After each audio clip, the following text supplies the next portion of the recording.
Bishop, good to see you again. Good morning, yes. It's been a wild time over in the Middle East, with all the extremist Islamic action going on over there. And the Holy Father has seemed to say that it's time for the world to do something about this, to step in.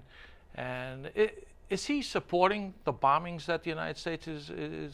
Well, the question came up when he was coming back from Korea, going to Korea on the plane, where we had this open dialogue with the reporters, and the question was asked about defending oneself. And he said, obviously, the classic Catholic opinion morally is that we can defend an unjust aggressor.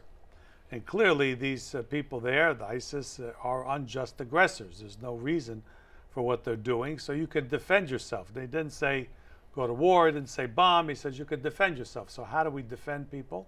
Well, that's up to the those who have the strategy for defending people. And clearly, we see with those people, the Adzis on the mountaintop, well, they had a bomb underneath. The people would let them go or take them out. Mm-hmm. And now some of these towns that are being besieged, again, it's bombing so that they give up this sieges. So again, the actions, as long as it's proportionate, and that's another problem. What is proportionate? Clearly, that's a hard judgment to make.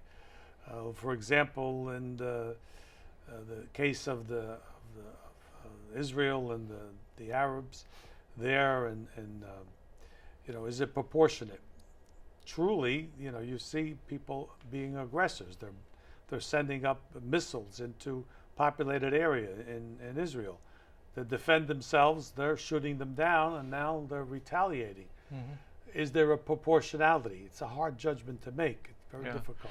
You think the Holy Father, he seems to be calling for more international action instead of saying like one superpower should intervene. Yeah. He seems to say it's up to the United Nations. I mean, what can we hope for the United Nations to do? Again, the United Nations sometimes is hamstrung and stuck because of the Security Council and the balance of power there, but the balance of power sometimes gets nothing done.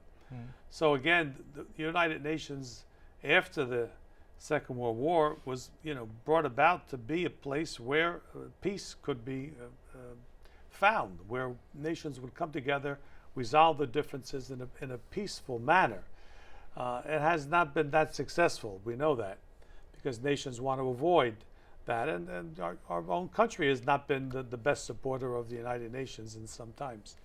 So again, to have this forum, and it's not an authority, it shouldn't be a power, but it's a forum where nations can come together and resolve their differences, and that's what the United Nations should be. These don't seem to be people you can sit down and talk with. No, when you see the beheadings on TV, I mean, what do you think when you see something like that? There's no talking to these terrorists. They're terrorists. They're not a nation. They're not people of reason. They're terrorists.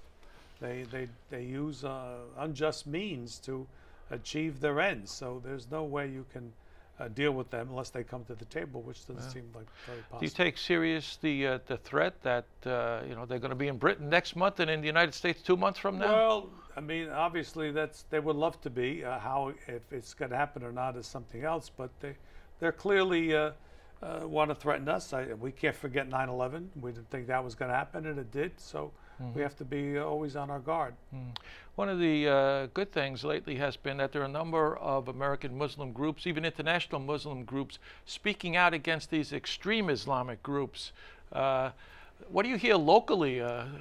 Well, I know we've had some coverage of the local people here, and I mean, by and large, I don't think there's anybody publicly supporting this kind of terrorism. They understand that this is something to be avoided. It's a stain in their own religion. It doesn't. The imams, I know the association in the United States, come out saying this does not reflect on Islam. This is not the way Islam is supposed to happen. It doesn't square with the teachings of the Quran. So again, I think people of reason and responsibility are coming out against this kind of terrorism. Bishop Madden, who is the head of the U.S. Bishops' Interreligious Dialogue, seems to say we have to continue with the dialogue with Muslims and respect them in their faith. Yeah, there's no question about that.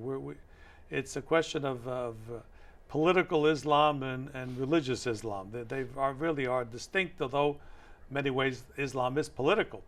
But now there's a clear distinction about people who are people of religion or people who are of politics and war.